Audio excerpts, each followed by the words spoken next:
Hey guys, we're in St. Louis, Missouri, and we are getting ready for a quick weekend trip on Amtrak.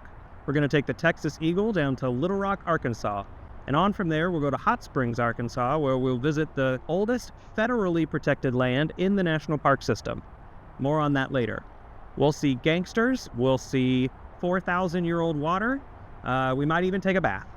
Come along and join us.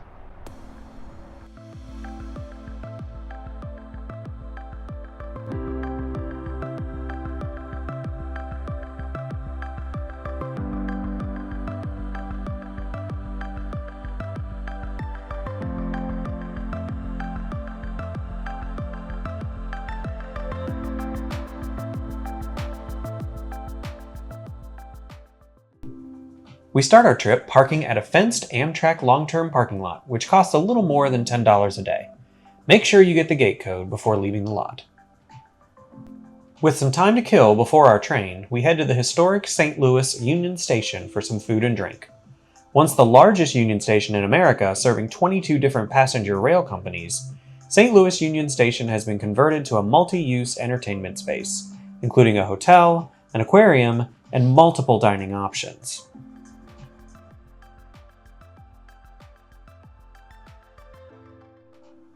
Within the old train shed area, you'll find a Polar Express train, which is used during the winter holiday season.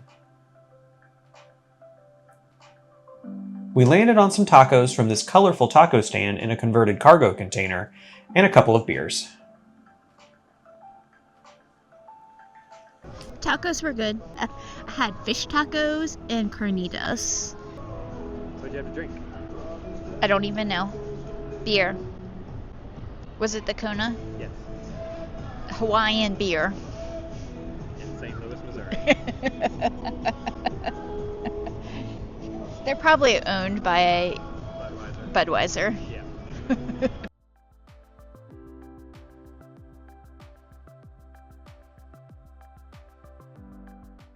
I talked Brian into visiting the soda fountain where we got some ice cream before heading back to the Amtrak station.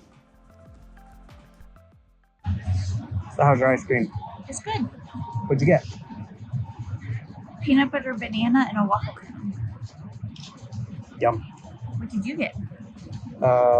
Cherry cordial in a cup. Boring.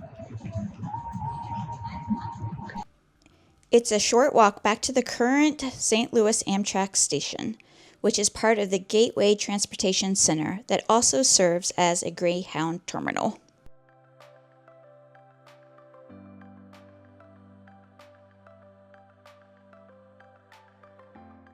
Located under an elevated section of Interstate 64, it's certainly not as picturesque as Union Station must have been. Just 8 minutes behind schedule, the Texas Eagle appears, and it's time to board.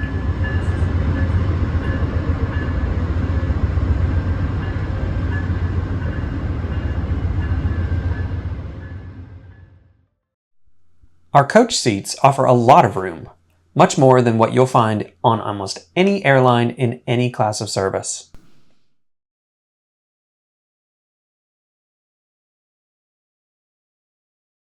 While the restrooms on the train are dated, they're pretty clean. They're stocked with towels and tissues, extra toilet paper, and all the things you'll need. And always remember to lock the door. Someone even tried to open it while I was filming. I don't think it's Amtrak standard, but someone even blessed this space with an air freshener. To demonstrate the space in coach, here's the unofficial iPhone measurement, showing a whopping 4 feet between the seats.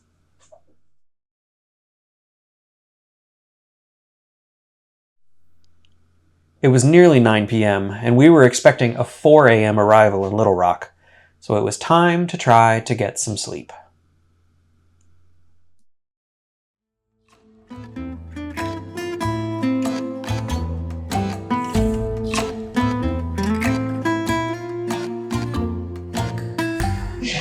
Okay, it's 4 a.m. and we are in the Little Rock Amtrak station. It was an interesting experience, sitting in coach overnight. I did not sleep well. I've had worse night's sleep. I've had better. I'm glad that we sat in the lower level where there was only 12 people. Not even 12, there was 12 seats. So it was quiet.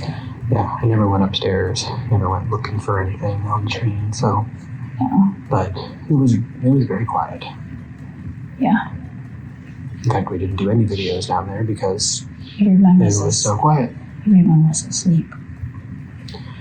Okay, and so now we wait for our Uber and head off to our next destination. The next destination was intended to be a Waffle House for some breakfast and much needed coffee. But before we depart, be sure to note that the waiting room bathrooms at Little Rock were under construction. Fortunately, there were portable toilets outside. After a fruitless breakfast attempt, our Uber ultimately takes us to the Little Rock Airport instead. So it's been a frustrating morning. But not too bad. It's all been part of the adventure, right? Part of the adventure. Yeah, so we thought we were going to Waffle House. In fact, we did go to Several. 3 different Waffle Houses. We Yeah. did. Apparently in Little Rock, the only way you can get Waffle House is walk up. And that only happens at 4 o'clock in the morning with a police escort. So that didn't work out. But we had a really nice Uber driver named Juliana, who was kind enough to let us extend the ride and, of course, pay her a whole lot more money. But then she took us to a Denny's. That shows up on Google, but not in practice actually there. Right. That Denny's is an urgent care, which was also not open. So that didn't work out. Finally, we decided we're just going to go to the airport because probably people will be there and there's a Starbucks. And so now we've had coffee and Played some cards. Played some cards. Yep. Played gin. I got beaten a lot, which is not surprising. And now we still have another 30 minutes or so until the car rentals counter opens so we can get our car and head towards Hot Springs. Interesting things we've learned along the way. Apparently you can charge an ankle bracelet with a USB cable at the airport. Yeah. So that was a new one. So yeah, we are learning and getting all kinds of wonderful adventure-related experiences.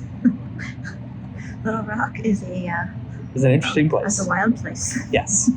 If you think you're going to get breakfast at 4 a.m. in Little Rock, You are not. you're not.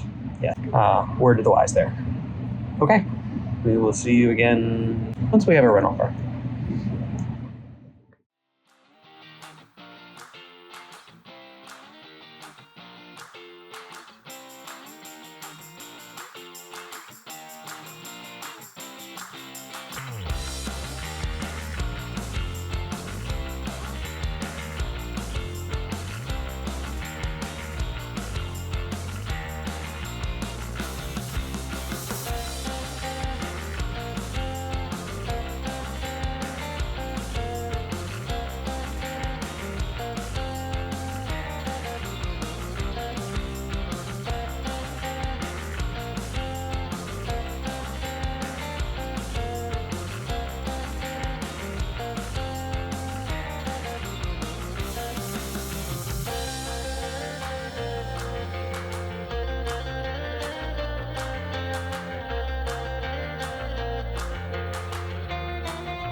Hot Springs National Park is about more than just Bathhouse Row. With 26 miles of hiking trails in the park, you find great views, beautiful forest scenery, and feel like you are not in the city.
A unique stop within the national park is Hot Springs Mountain Tower.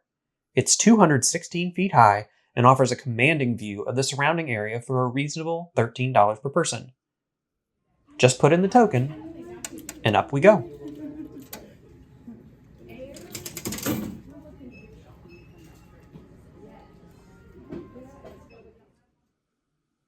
We'll speed up the elevator footage here for the ride to the top, where there are 2 floors. The lower floor contains a museum with informational installations allowing you to learn about the history of hot springs while enjoying a panoramic view behind 360 degrees of windows. Spend some time reading and soaking in the history, including some interesting names for local historical figures. How exactly does Featherstonehof become Fenshaw? These stairs allow you to go up to the top level, where you leave the enclosed space and enter an open-air deck for more amazing views.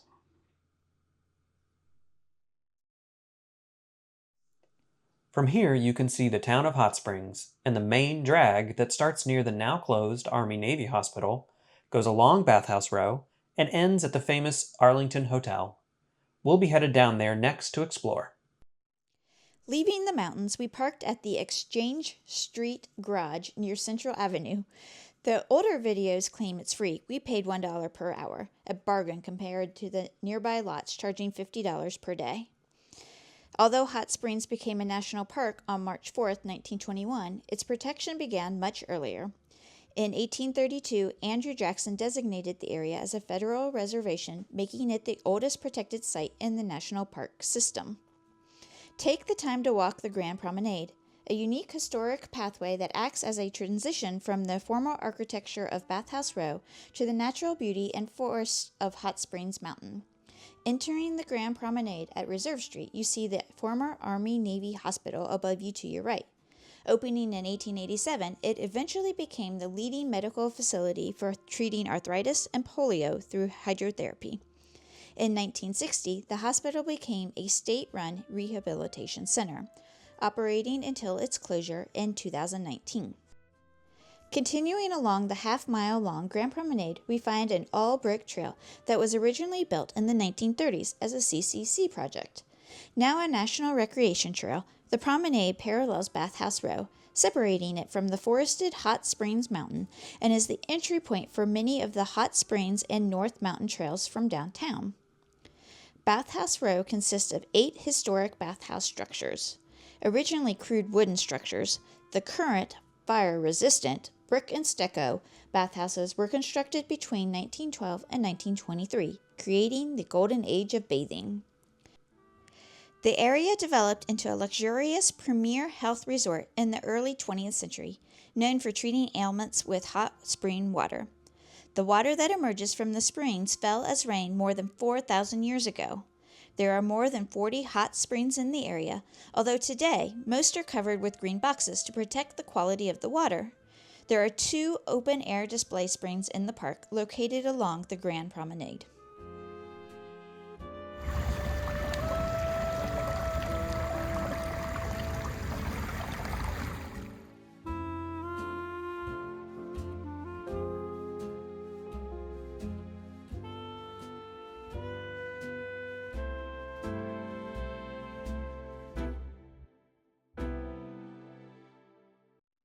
Next, we're headed to a brewery in the former Superior Bathhouse.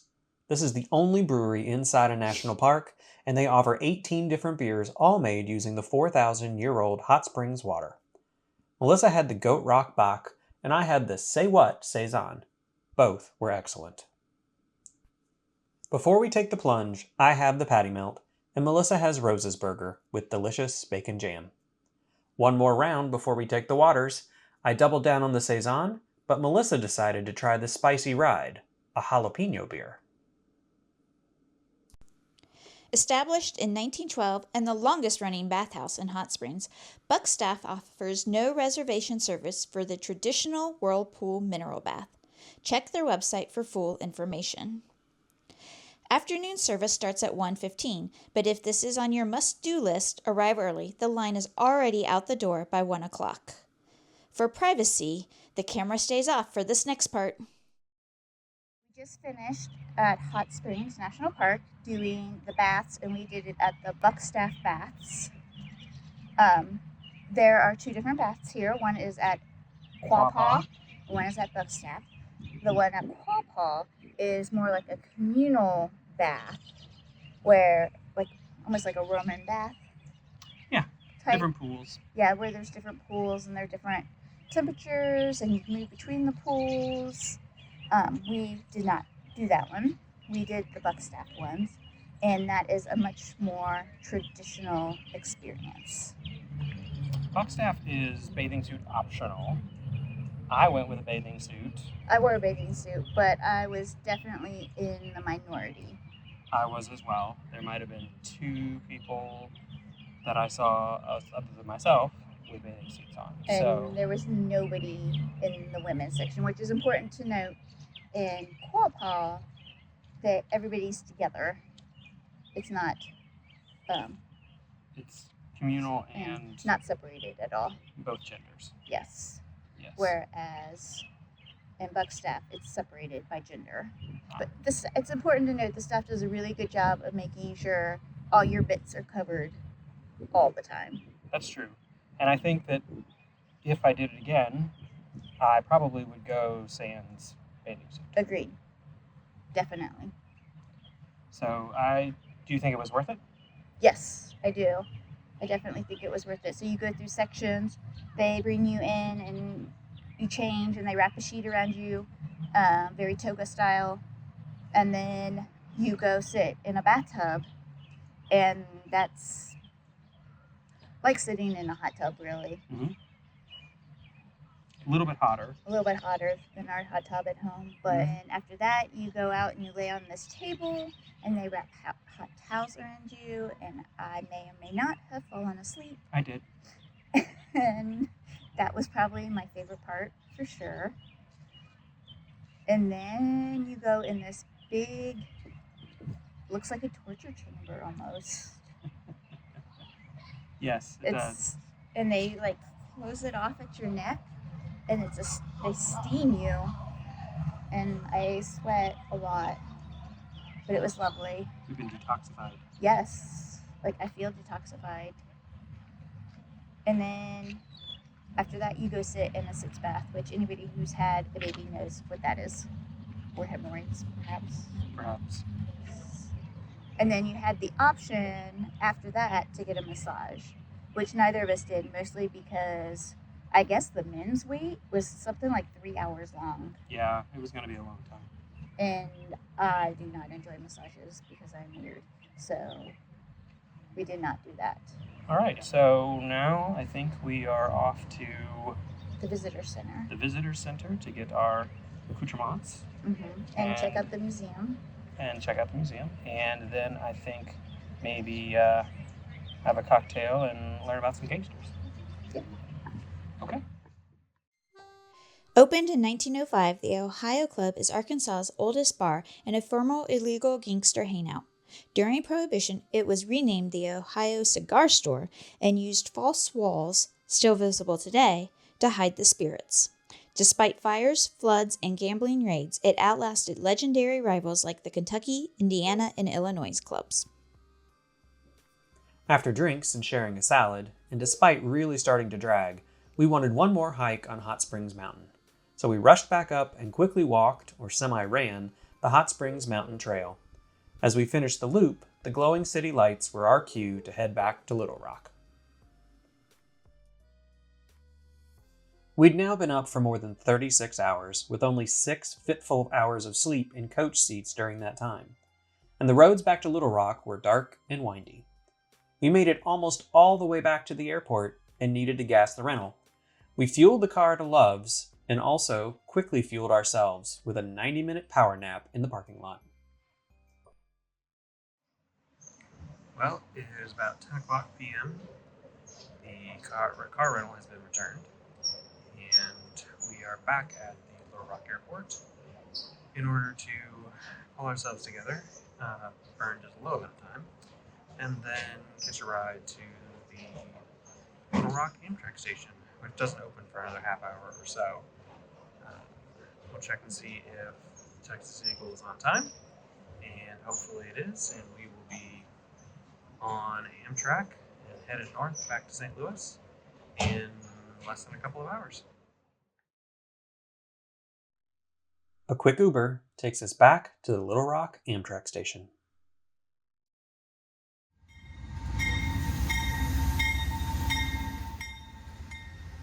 Texas Eagle was on time, and we were excited to see it pull into the station.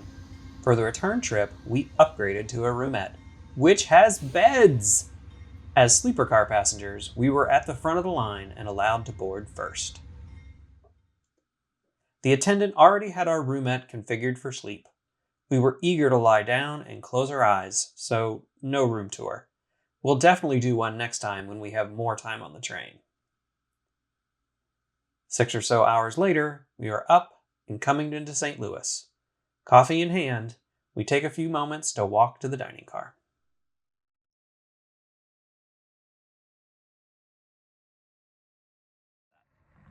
We are pulling into St. Louis Station. We have our coffee. Thank you to our steward for getting up early and making that for us because we get off before breakfast officially starts. He also had a nice little box with a warm muffin in it and some butter. Blueberry muffin. If you have the opportunity for that in the dining car, definitely go that way. Despite Amtrak's history and everybody talking about how they're always late, we are actually coming into St. Louis Station about an hour early this morning. So that's part of the reason why we do not get to utilize the dining car, because it doesn't open until when we're arriving. So a little unfortunate for us there, but we did get to go sit in the observation car, the lounge car for a little bit, and saw the commercial and industrial parts of southern St. Louis go by, which was not as picturesque as maybe some other routes, but it was nice to have a spot to sit and enjoy our coffee this morning in some peace and quiet. So we started 36 hours ago, and I think it's been a lot of fun. I think I've really enjoyed it. What did you think of the Roomette versus the coach? The Roomette is 10 times as expensive as a seating coach. Well, 5 times with a couple because you pay for the roomette once versus on the coach seats you pay twice, right? So we paid $37 each coming down, but then only paid like $330 coming back for the roomette. I really like sleeping in a bed and having some private space and having someone greeting you with a cup of coffee in the morning. I'm all for that. So, But I would say for the price, going in coach was not terrible in any way. No. I mean, the coach seats were better than really any domestic airline first class seat in terms of the amount of space. I don't know that they were as padded quite as well as some of the first class seats that I've been in. And of course, you know, a lot of those I tend to take during the day and not trying to sleep, but the space you get, the price you can't beat that. Yeah. So if you can spring for the roomette, definitely do that. If you can't, you'll do just fine in coach. Okay. We're going to gather our stuff up, and in a few minutes after they add a car to the train, we're going to be getting off and heading on our way. Thank you for joining us on this trip. It's been a lot of fun, though a little tiring, and we'll see you in the next one.